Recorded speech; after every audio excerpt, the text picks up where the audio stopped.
Panduan penyelenggaraan pembelajaran pada tahun ajaran dan tahun akademik baru di masa pandemi COVID-19.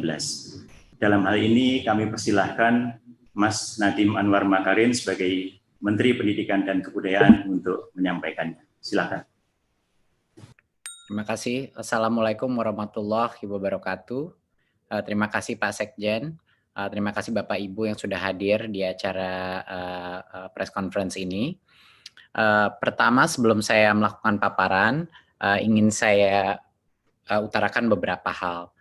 Pertama adalah dalam situasi COVID ini, yang terpenting adalah kesehatan dan keselamatan para murid-murid kita, guru-guru kita, dan keluarganya murid-murid kita. Dan prinsip dasar itulah yang kita gunakan. Makanya dalam paparan ini akan terlihat bahwa relaksasi dalam pembukaan sekolah ini dilakukan dengan cara yang paling konservatif yang bisa kita lakukan. Artinya ini merupakan cara terpelan untuk membuka sekolah sehingga keamanan itu diprioritaskan. Berikut bisa masuk paparan.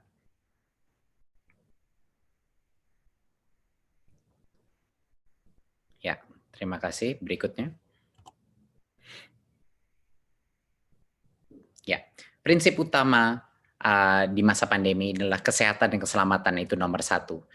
Memang banyak yang dikorbankan dengan adanya sekolah ini belajar dari rumah, banyak yang mungkin tidak kualitas pembelajaran ada yang dikorbankan, dan juga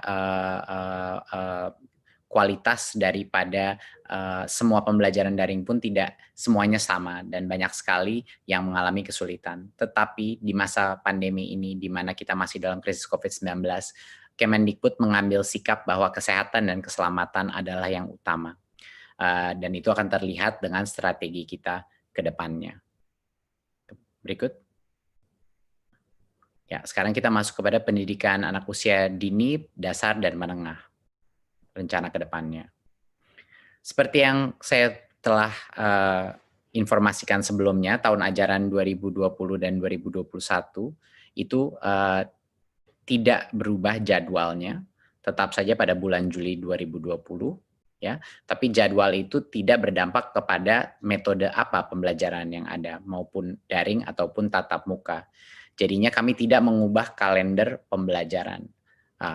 Tetapi kita telah mengambil keputusan di Kemendikbud untuk daerah dengan zona kuning, oranye, dan merah, yaitu zona-zona yang telah didesignasikan oleh gugus tugas yang punya resiko COVID dan penyebaran COVID, itu dilarang saat ini melakukan pembelajaran tatap muka di satuan pendidikan.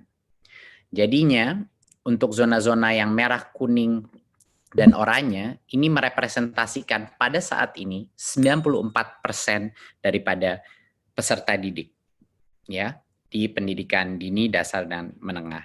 94% daripada peserta didik kita tidak diperkenankan untuk melakukan pembelajaran tatap muka. Jadinya masih belajar dari rumah. Ya. Yang 6% yaitu yang di zona hijau, itulah yang kami memperbolehkan pemerintah daerah untuk melakukan pembelajaran tatap muka tetapi dengan protokol yang sangat ketat, yang itu yang akan kita jelaskan. Jadi saya ulang lagi bahwa untuk saat ini karena hanya 6% daripada populasi peserta didik kita yang di zona hijau, hanya mereka lah yang kita berikan persilakan untuk pemerintah daerah mengambil keputusan untuk melakukan sekolah dengan tatap muka. Sisanya yang 94% tidak diperkenankan, dilarang karena mereka masih ada resiko penyebaran COVID. Berikutnya. Jadi bagaimana kriteria kita untuk memulai pembelajaran tatap muka? Tentunya dari seperti yang saya paparkan tadi, hanya pertama harus zona hijau, dan itu penetapannya ada di gugus tugas, dan nanti akan diperjelaskan juga dengan kepala gugus tugas apa yang dimaksudkan zona hijau, kuning, dan oranye. Jadi pertama, kabupaten atau kota itu harus zona hijau. Kedua, Pemda harus memberikan izin. Jadi Pemdanya pun harus setuju. Dan yang ketiga, satuan pendidikan telah memenuhi, yaitu sekolahnya telah memenuhi semua checklist dan yang checklist daripada persiapan pembelajaran tatap muka. Pada saat ini semua tiga-tiganya tiga langkah pertama untuk kriteria pembukaan, sekolahnya boleh mulai pembelajaran tatap muka. Tapi ada satu lagi perizinan yang harus dipenuhi, yaitu orang tuanya murid pun harus setuju untuk anaknya mereka pergi ke sekolah pada saat itu. Jadinya, misalnya sekolah zona itu sudah zona hijau, Pemda sudah mengizinkan, dan satuan pendidikan itu sudah memenuhi checklist-nya. Sekolahnya boleh mulai pembelajaran tatap muka, tetapi tidak bisa memaksa murid yang orang tuanya tidak memperkenankan untuk pergi ke sekolah karena masih belum cukup merasa aman untuk harus ke sekolah. Jadi murid itu pun walaupun sekolahnya mulai tatap muka, kalau orang tuanya masih tidak merasa nyaman, murid itu diperbolehkan masih belajar dari rumah. Jadi itu penting. Kita punya banyak sekali level persetujuan untuk anak atau peserta didik itu bisa masuk ke sekolah. Ya. Sekali lagi, ini hanya yang zona hijau yang merepresentasikan 6% daripada populasi peserta didik kita. Dan zona hijau ini bisa semakin besar, bisa semakin kecil, tergantung pada designasi daripada gugus tugas. Berikutnya. Untuk sekolah yang sudah memenuhi semua checklist itu pun, yang di zona hijau, kita melakukan tiering daripada mana jenjang yang boleh masuk dulu. Ya.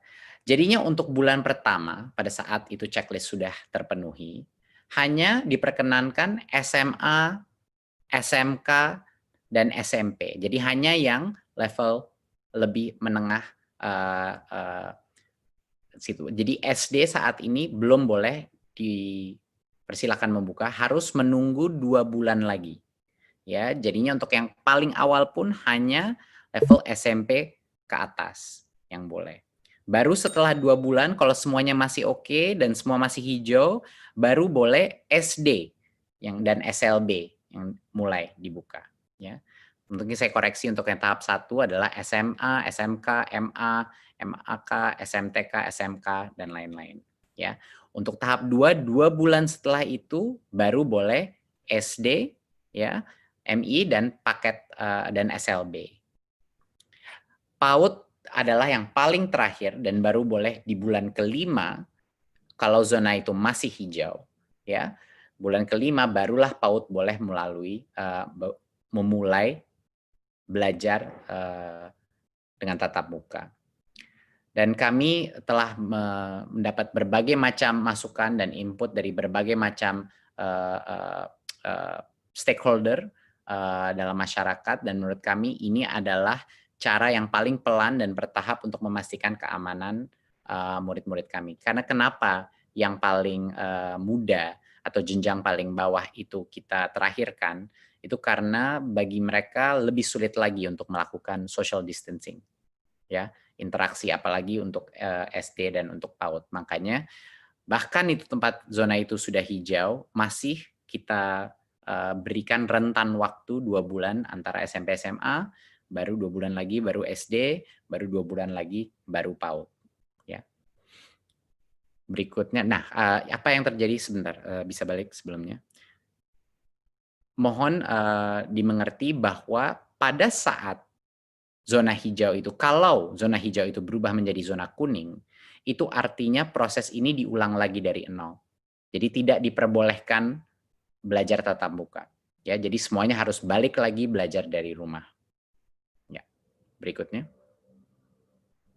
Ya, untuk sekolah dan madrasah yang berasrama, kalau mereka di zona hijau, pada saat ini masih dilarang membuka asrama dan melakukan pembelajaran tatap muka. Pada saat selama masa transisi atau 2 bulan pertama ini masih dilarang karena resikonya lebih rentan karena ada asramanya.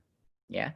Jadi pembukaan asrama dan pembelajaran tatap muka dilakukan secara bertahap pada saat masa kebiasaan baru atau new normalnya. Jadi ini pun ada spesial eksepsi untuk yang berasrama. Berikutnya. Tadi saya sudah mention bahwa akan ada checklist untuk setiap unit pendidikan kita sebelum mereka boleh memulai sekolah tatap muka lagi. Dan checklist itu adalah tentunya yang pertama, ketersediaan sarana sanitasi dan kebersihan seperti toilet, sarana cuci tangan, hand sanitizer, dan lain-lain. Dan yang kedua adalah ada akses ke fasilitas layanan kesehatan di sekitarnya, itu sangat penting. Ketiga adalah wajib memakai masker, ya. Dan keempat, termogan untuk mengecek temperatur suhu siswa dan guru yang masuk. Dan yang kelima adalah beberapa aturan atau protokol kesehatan mengenai kalau ada peserta didik yang mungkin punya kondisi medis atau lagi sakit, itu tidak diperkenankan untuk masuk. Bahkan kalau keluarganya ada yang sakit atau flu, anak itu tidak diperkenankan masuk. Dan guru dan orang tua yang punya resiko komorbiditas juga sebaiknya tidak masuk dulu ke sekolah, ya, apakah itu diabetes atau hipertensi dan lain-lain komorbiditasnya, ya. Dan yang terakhir adalah checklist yang terakhir, harus ada kesepakatan dengan Komite Satuan Pendidikan, ya, untuk melakukan pembelajaran tatap muka. Jadinya harus ada komunitas persetujuan musyawarah bahwa sekolah itu terbuka. Dan itu akan kita masukkan sebagai bagian dari checklist ini. Jadinya banyak sekali checklistnya untuk bisa memulai pembelajaran tatap muka. Protokol ini sesuai dengan protokol kesehatan yang kami dapatkan dari Kemenkes, dan kami bekerja sama dengan Kemenkes untuk memastikan protokol kesehatan ini sudah align atau dengan arah yang sama dengan standar Kementerian Kesehatan. Dan kami juga ingin memastikan bahwa satuan pendidikan ini melakukan persiapan dengan Dinas Pendidikan dan Kanwil kantor Kemenak juga, ya, di masing-masing. Walaupun mereka belum zona hijau, tapi sebaiknya untuk mengerti protokol ini dan untuk preparasi sebaiknya dimulai dari sekarang untuk berkoordinasi untuk persiapannya. Berikut. Ya. Jadi salah satu hal yang terpenting tadi kita sudah mention mengenai masa transisi. Jadinya pada saat itu sekolah, misalnya di bulan Juli di zona yang hijau di satu kabupaten ingin memulai, dia sudah semua checklist sudah terpenuhi dan dia memulai pembelajaran tatap muka. Tapi tidak bisa normal dulu. Selama 2 bulan pertama dia buka, ada berbagai macam restriksi yang kita akan lakukan. Yang terpenting adalah dalam kondisi kelasnya. Yang tadinya peserta didik rata-rata itu 28-30 anak per kelas, untuk 2 bulan pertama maksimal 18 peserta didik per kelas. Ini untuk pendidikan dasar dan menengah. Ya, jadinya sekitar kapasitasnya setengah atau 50%, sekitar 50% daripada kapasitas normal. Jadi secara otomatis sekolah ini yang melalui masa transisi ini harus melakukan proses shifting, ya, harus ada shifting. Dan kami memberikan kebebasan bagi unit pendidikan untuk menentukan seperti apa mau shiftingnya, per harian, per mingguan, angkatan kelas atau apa. Tapi dipastikan bahwa hanya boleh maksimal di dalam kelas 18 peserta didik untuk pendidikan dasar dan menengah. Dan untuk SLB jaga jarak minimum 1,5 meter. Itu 1,5 meter adalah suatu social distancing aturan untuk semua jenjangnya, ya. Tapi untuk SLB maksimal 5 peserta didik per kelas. Dan PAUD jaga jarak 3 meter dan maksimal 5 peserta didik per kelas. Itu pun pada saat kalau PAUD kan masih sampai tercepat pun baru 5 bulan dari sekarang di zona yang hijau. Dan jadwal pembelajarannya seperti yang saya sudah bilang tadi, itu ditentukan oleh masing-masing satuan pendidikan sesuai dengan situasi dan kebutuhannya. Ya, jadi walaupun masuk sekolah kapasitas pun dibagi, ya, jadi sekitar 50% kapasitas yang diperbolehkan masuk. Dan ini selama 2 bulan pertama. Ya, baru setelah 2 bulan masih hijau, tidak ada masalah, sudah benar-benar mengenal protokol yang baru boleh new normal, di mana lebih banyak peserta yang boleh masuk sekolah. Berikutnya. Oke. Tentunya ada beberapa lagi, tentunya menggunakan masker itu masih pada saat masa transisi dan akan dilanjutkan pada saat masa new normal, bahkan setelah 2 bulan pun masih harus. Dan juga kondisi-kondisi selain seperti komorbiditas dan kriteria kesehatan, protokol kesehatan dari Kemenkes semuanya harus dijaga. Berikutnya. Berikut. Ya. Pada saat masa transisi ini, semua aktivitas di mana anak-anak itu bercampur, berinteraksi antara kelas, itu tidak diperbolehkan. Jadi selama masa transisi ini, hanya boleh masuk ke kelas langsung pulang. Jadinya aktivitas seperti kantin, di mana anak-anak dari berbagai macam kelas berkumpul, itu tidak diperkenankan selama 2 bulan pertama. Juga kegiatan olahraga dan ekstrakurikuler itu belum diperbolehkan selama masa transisi. Ya, dan aktivitas-aktivitas lain, kegiatan belajar mengajar seperti KBM itu belum diperbolehkan pada saat masa transisi. Jadi esensinya adalah prinsipnya apapun aktivitas-aktivitas yang perkumpulan sifatnya atau yang mencampur antara satu kelas dan kelas lain itu belum diperbolehkan dalam masa transisi ini. Berikut. Ya. Jadi selama masa COVID ini, kami di Kemendikbud ini adalah suatu kebijakan yang telah kita keluarkan sebelumnya, tapi ini sekedar mengingatkan bahwa kami sudah membuka seluruh dana BOS untuk semua kebutuhan protokol kesehatan seperti cairan, sabun pembersih, pembasmi kuman, dan lain-lain. Dan untuk pembelajaran jarak jauh pun juga bisa dipergunakan untuk beli kuota, paket data, baik buat guru maupun peserta didik. Dari sisi pembayaran honor pun yang sebelumnya ada berbagai macam restriksi, ya, kami telah merelaksasi penggunaan honor dari BOS juga untuk menggunakan pembayaran guru honorer yang tercatat di Dapodik, ya, yang tadinya butuh NUPTK sekarang tidak butuh NUPTK untuk menerima karena dalam kondisi krisis ini harus diberikan fleksibilitas karena kesejahteraan guru terutama di situasi di mana ekonomi ini sangat menurun, ini sangat penting, ya.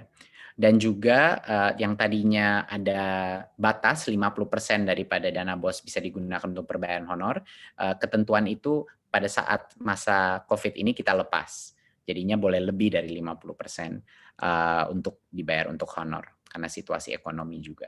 Berikutnya.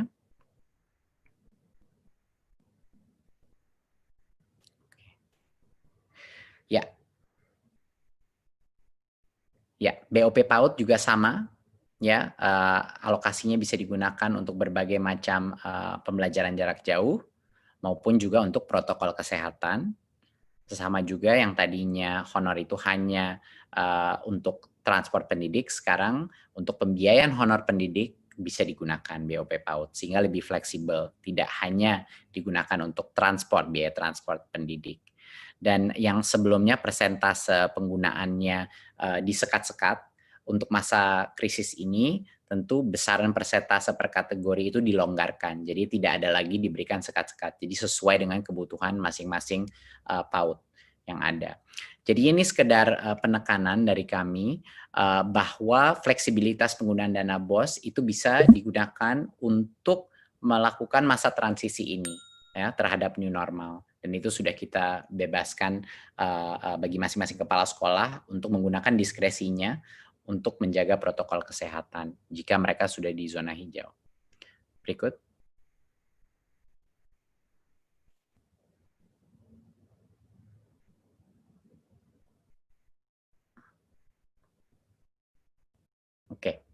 Sedikit mengenai pendidikan tinggi. Berikut. Ya, tahun akademik pendidikan tinggi tetap dimulai bulan Agustus 2020, ya.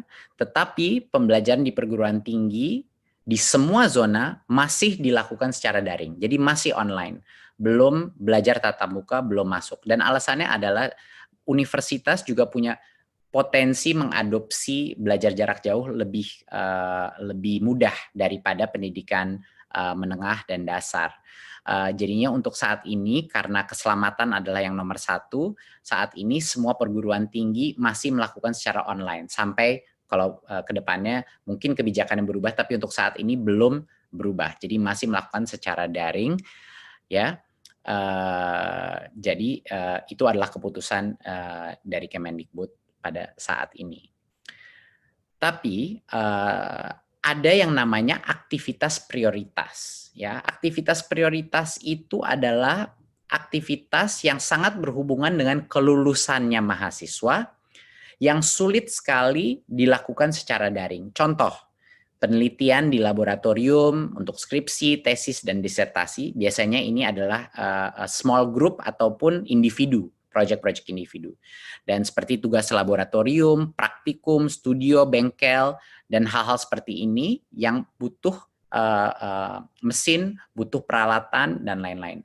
Kalau ini aktivitas prioritas yang berdampak kepada kelulusan siswa, masing-masing pemimpin perguruan tinggi diperbolehkan untuk mengizinkan aktivitas mahasiswa datang ke kampus hanya untuk aktivitas prioritas itu yang berhubungan dengan kelulusannya.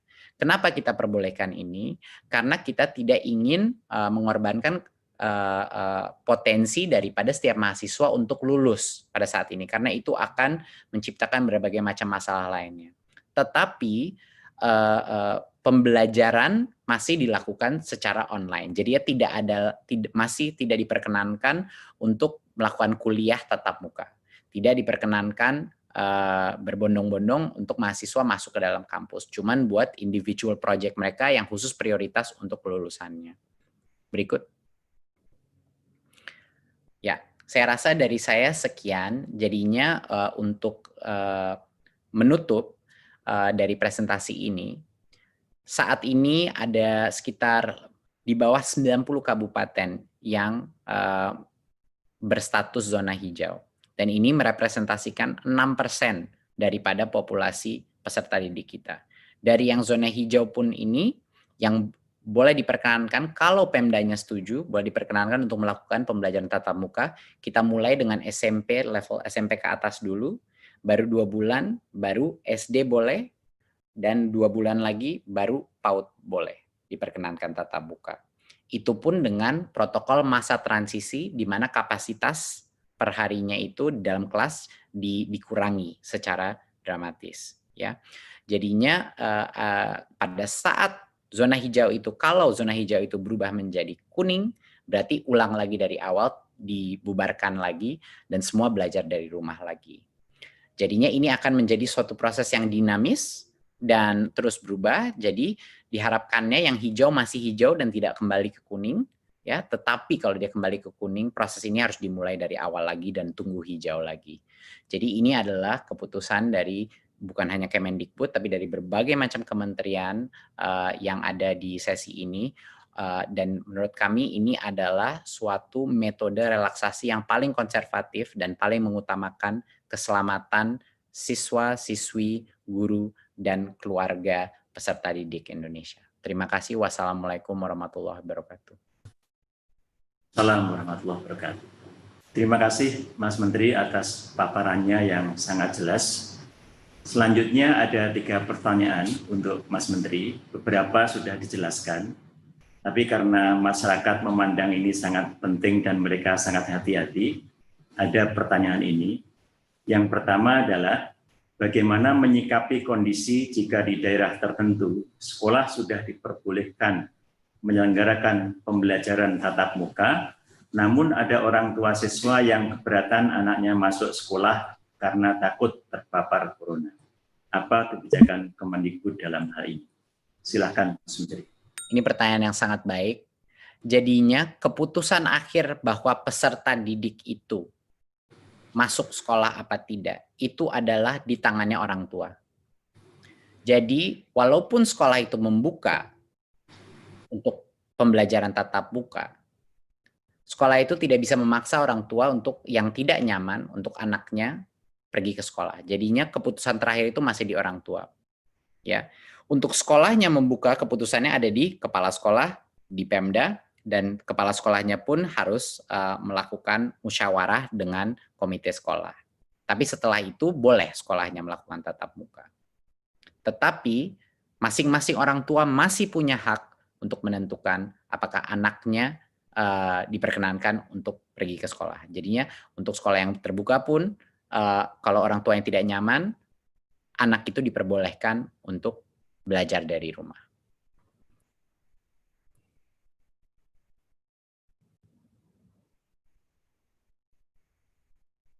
Di daerah zona hijau, apakah ada bantuan ke sekolah-sekolah untuk biaya menyiapkan sarana dan prasarana untuk melaksanakan protokol kesehatan, terutama di daerah yang kondisi perekonomian masyarakatnya menengah ke bawah? Ya. Seperti yang tadi sudah saya jelaskan, kita hampir ada 100% fleksibilitas dana BOS di masing-masing daerah yang bisa dipergunakan untuk mematuhi protokol kesehatan tersebut. Jadi itu sudah dibebaskan, dibikin 100% fleksibel bagi kepala sekolah untuk mengalokasikan dana anggaran BOS. Dan kami juga mengharapkan dari Kemendikbud dan semua pemerintah daerah juga mendukung dari sisi anggarannya untuk mendukung protokol kesehatan ini agar proses belajar tatap muka ini bisa terjadi. Jadi harapan ini adalah suatu inisiatif yang gotong royong antara pusat, daerah, dan berbagai macam lintas kementerian. Masih ada satu pertanyaan lagi, yang ketiga, yaitu banyak orang tua khawatir akan penularan COVID-19 sehingga meminta sekolah dibuka kembali pada bulan Desember 2020. Hal ini dikuatkan dengan rekomendasi Ikatan Dokter Anak Indonesia. Bagaimana tanggapan Kemendikbud? Silakan. Ya, terima kasih. Ini pertanyaan sangat baik. Ya, karena berbagai macam input yang telah kita dapatkan, itulah hasil kebijakan hari ini adalah makanya semakin jenjangnya semakin rendah, semakin jauh waktu pembukaannya. Makanya PAUD itu tercepat adalah mungkin 5 bulan dari sekarang. Itu pun untuk hanya yang zona hijau. Gitu. Jadinya ini benar-benar kami melalui proses karena kita menyadari bahwa protokol social distancing semakin jenjangnya semakin mudah akan semakin sulit untuk mengontrolnya. Bukan cuma buat pemerintah, bahkan di dalam bagi guru pun akan sangat sulit mengontrolnya, terutama buat PAUD ya. SD pun pasti juga tidak mudah. Jadinya kami ingin melakukan ini sepelan mungkin dengan tiering sistem seperti itu. Dan seperti yang sudah saya utarakan sebelumnya, bahkan yang tatap muka pun dengan kapasitas yang sangat di bawah normal. Jadinya semua sekolah yang memulai masa transisi harus melakukan shifting terhadap ini. Jadi harapannya dengan ini paling tidak untuk daerah-daerah di mana zonanya hijau mulai ada pembelajaran new normal yang terjadi, tapi pada saat situasi berubah menjadi lebih negatif itu kembali lagi kepada belajar dari rumah. Ya, tapi harapan saya dan harapan semuanya di Kemendikbud adalah semakin banyak daerah atau kabupaten yang menjadi hijau. Itu doa kami di Kemendikbud. Harapannya begitu. Tapi kami siap untuk semua senario. Terima kasih jawaban terhadap pertanyaan dari masyarakat. Bapak dan Ibu-Ibu peserta webinar yang saya hormati, dengan demikian kita telah menyelesaikan semua acara.